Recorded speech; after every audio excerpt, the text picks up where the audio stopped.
out. Thought I'd just yak about some stuff. So we just got done finishing up the cruise. Seems to be doing all right. No more leaky. A little bit of residual oil burning off, but it is what it is. We'll run it for a few days. If I still smell oil, I'll dig into it a little bit more. But it seems to be getting better. But yeah, yesterday I took the Jimmy for a run. Went to go get the new valve cover for the cruise after I cracked the factory one. I was thinking about that. There's enough heat, because I was a little bummed out that I broke it. I broke the valve cover, and I watched the footage of taking the cover off. I wasn't just wailing on it. I mean, I was using a pry bar, but I was gently prying. I was being careful. How did I break those those pieces on the inside? But then it got me thinking that gasket was just, I mean, it was not rubbery anymore. It snapped like plastic would.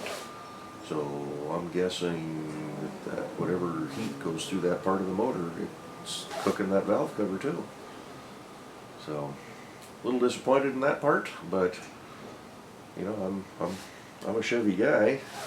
But let me tell you, when you start going to plastic engine parts like that, I don't know, maybe I'll be a goof and just look to see if anybody has a nice aluminum valve cover for one of these things, but I'm sure they want an arm and a leg for it. Won't do it anytime soon. I just replace it with a cheap Chinese plastic one.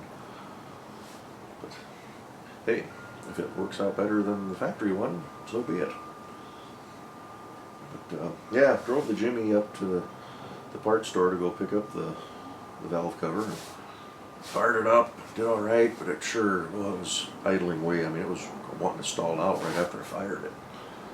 Flipped the throttle a couple of times and it came right back up. Get up to the store. A little jet flying by.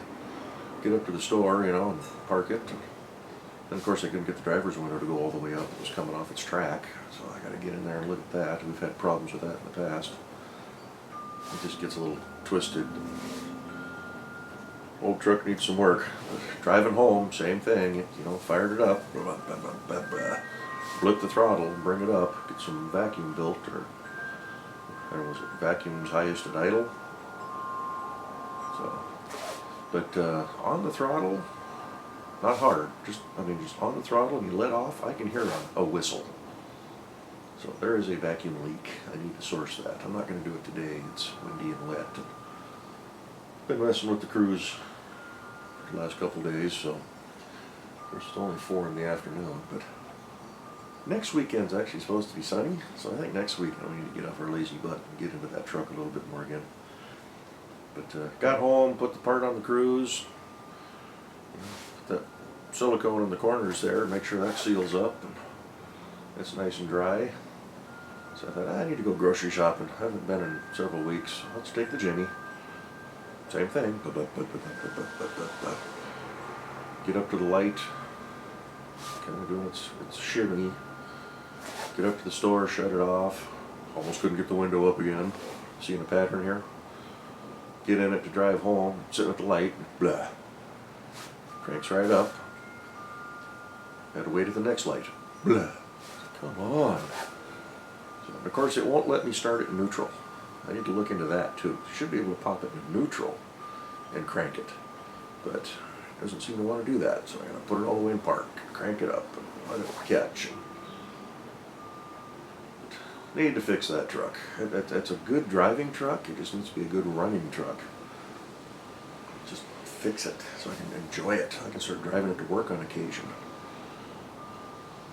Get that new motor used a little bit. I'm the 84. I need to get in and figure out that carburetor. It's running way too rich. I don't know why it's getting worse and worse, but just need to back off the mixture.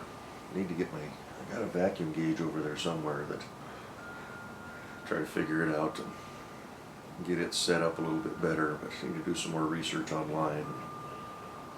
Just not comfortable with all the little fine-tuning stuff like that. I can bolt a part on and hope it works, but little nitnoid fine-tune stuff, that's the hard part.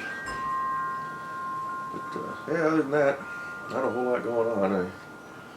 Looking at the garage here, I want to get the Polaris in here and get that turn signal kit installed. I bought it. It'll get the thing out of the backyard, but I gotta get the 63 moved. I gotta get that battery cutoff switch swapped over too. That'll be a good next weekend project. Oldsmobile, talked to Kevin about that a couple weeks ago. He's got some other projects he's working on. He's got a friend of his you've probably seen in the background of some of these videos. He's got that J10 Jeep pickup. It's a 67, 68. It's actually it's a Kaiser. So, but they're putting a Buick 455 at that. He's got the motor already built. So they're having to change motor mounts and build some stuff underneath there and clean things up. Actually, they're basically doing the same thing we did with the Jimmy. Whole front clip is off and it's just a truck with the front frame.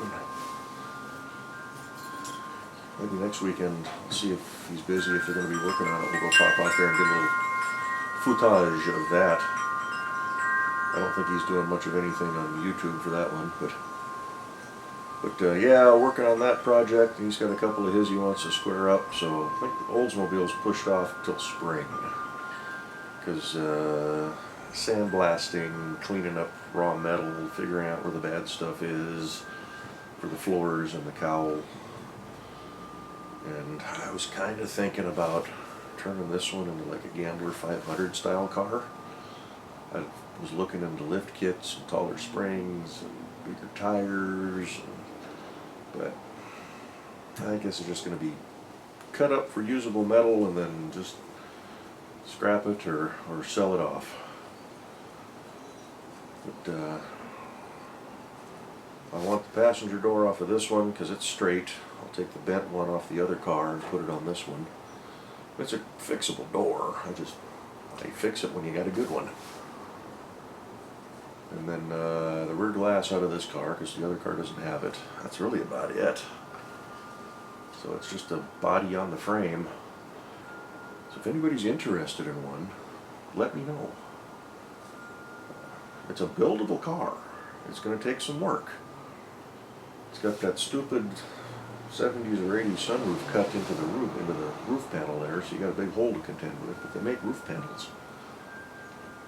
Floors, I'm going to use those on the other car, the good stuff that I bought. So this one needs floors and trunk pan. But I mean, if you just want to patch it together and drag race it or little project or whatever, it's got a clean title in my name. So if anybody's interested, reach out to me. We could make something happen. Does not have an axle underneath it.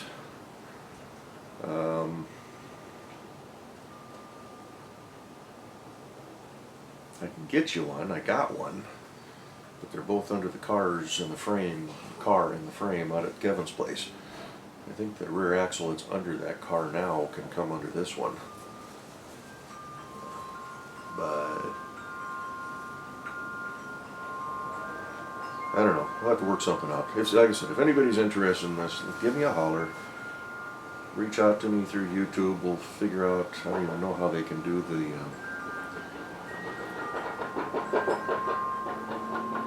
something rolling along out there. How we can do the contact, because they don't have the instant messaging thing anymore. But, if anything, I can send you a private email. I can give you a private video. We can try that. I can give you my email contact or something. We can go from there. But kind of nice to get this one out of here. It'll free up some garage space when the other car is hopefully up and running and moving and under its own power, and park here where I can tinker with it and try to figure out some welding on body. But yeah, with the winter coming, that's an outdoor project. Somebody's really backfiring out there. 63, what am I doing with that? I wish somebody would just come up and offer me a couple of bucks for it. If anybody's interested in a 63 Chevy that, well, last time I ran it, it ran. It's clean title in my name. Licensed, Actually got insurance on it. Just none of the lights work. Got the wiring harness in there. Well, somebody wants a 63 flatbed 1-ton. Chevrolet, give me a holler. We can, I'm ready to just kind of let it go. Just been sitting there. I need to consolidate the projects. I have too many. I've known I've had too many for a while, but really get rid of this Cutlass, get rid of Cletus. That'll leave me the 2 trucks, the Cruise, which is, I mean, it's starting to need a little bit of work now as it's getting older, the other Cutlass, and then whatever I decide to do with the Polaris. But, yeah, car stuff. Of course, you know, I always think about, you know, I got enough equity built up in this place, I could do some repairs to this, put it on the market, sell it, have a little bit of money to put as a down payment for the next place, but you know, the property around is going up in price. So I just don't, I'm comfortable with what I have here, price-wise. You know, this place cost me, my mortgage is $850 a month now. I mean, my mortgage is $850 a month. I pay $1,300 a month. So I mean, that's gonna pay this place down pretty quick. Just refinanced here a few months ago during the shutdown. Probably heard it on the videos. So I mean, it's like, why sell?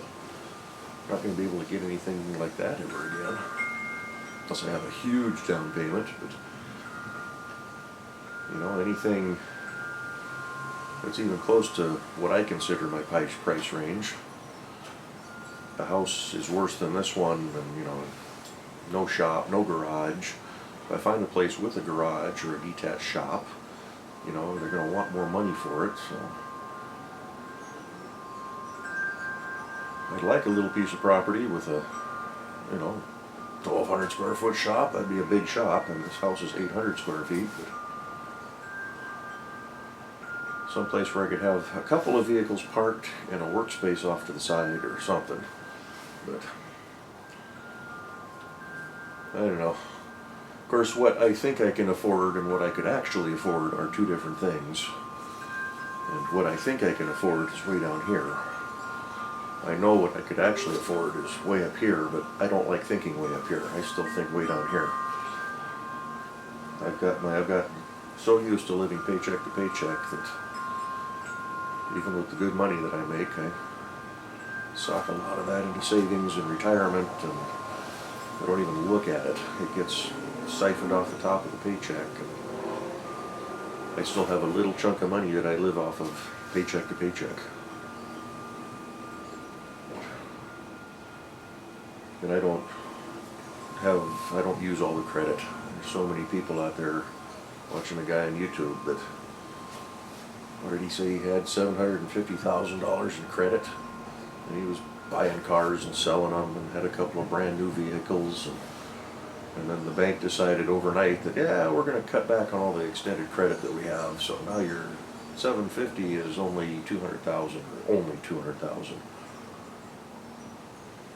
Of course, he was looking at the loans that he had in relation to, you know, his debt to income ratio, and it just went through the roof. So he sold a few of the cars, but it's like, I mean, I know that it's there for it, but it's kind of, to me, it's kind of dangerous.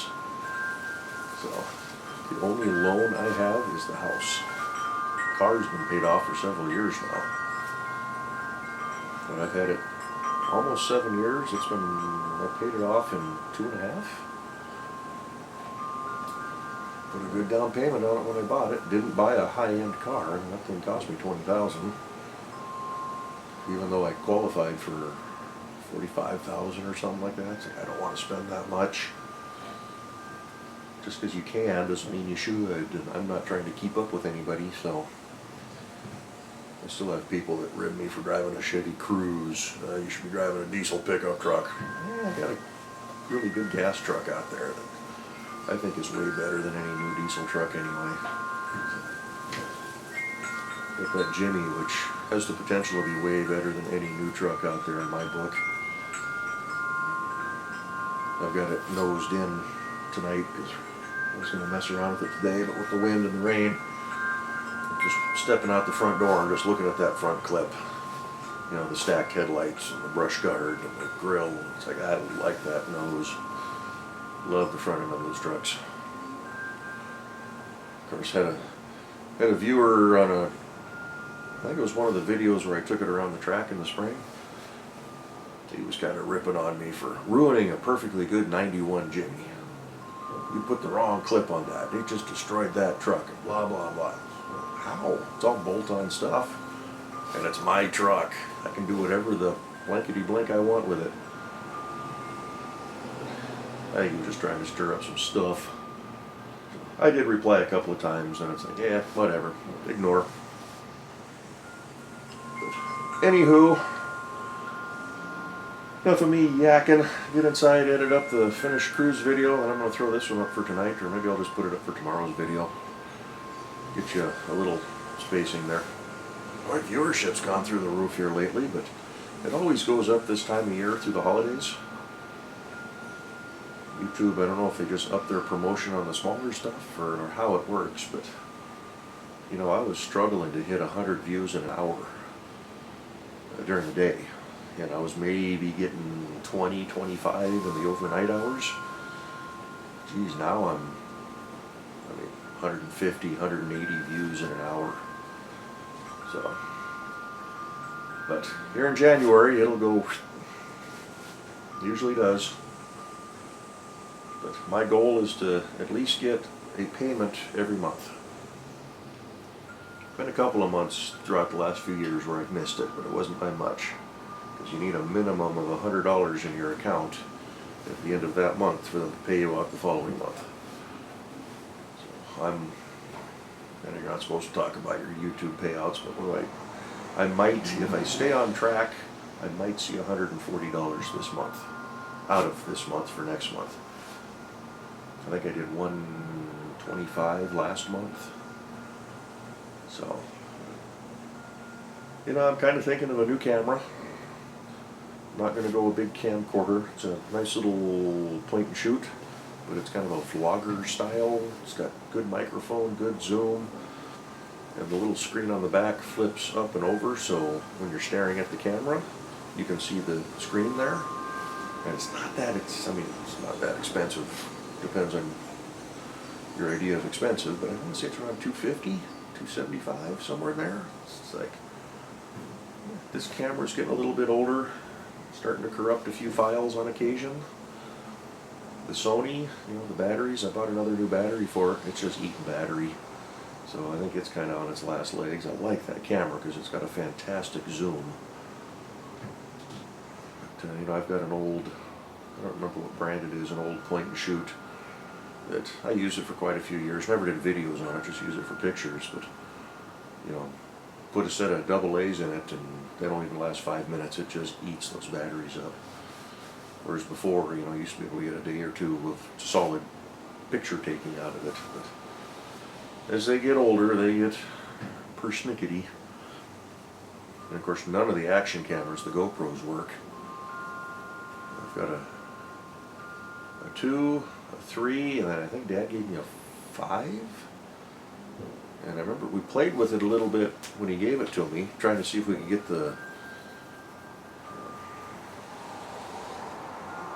Bluetooth. I think that's what they figured out, the wireless, so that the people that were on their cell phones could kind of play around with it a little bit too, but we couldn't get it to figure out. And then it sat here for a couple of months, and I charged it up, and now it won't even, it turns on, and then it just goes beep, beep, beep, beep, beep, and shuts right off. So it won't even stay on. So I don't know. I've got that replay camera somewhere. I need to find that and charge it again and see if it still works. That was a nice little slim camera. But anyway, enough of me yakking about absolutely nothing. This is kind of like a drive to work video without the driving. Shouldn't have stood there that long. My knees going haywire. There we go, got it to pop. Yeah, it's a little chilly out. 13 degrees Celsius. It's about 51, 52. Of course, here in a month's time, we're going to be screaming for a 50-degree day. I'm sure it'll be low to mid 40s, and but that's the area that I live in. So, okie dokie. Thanks for tagging along. Thanks for watching. Thanks for listening. I have no idea what we're going to do automotive-wise this winter, but I don't know. We'll figure something out. So, we'll catch you all in the next one. Y'all be good.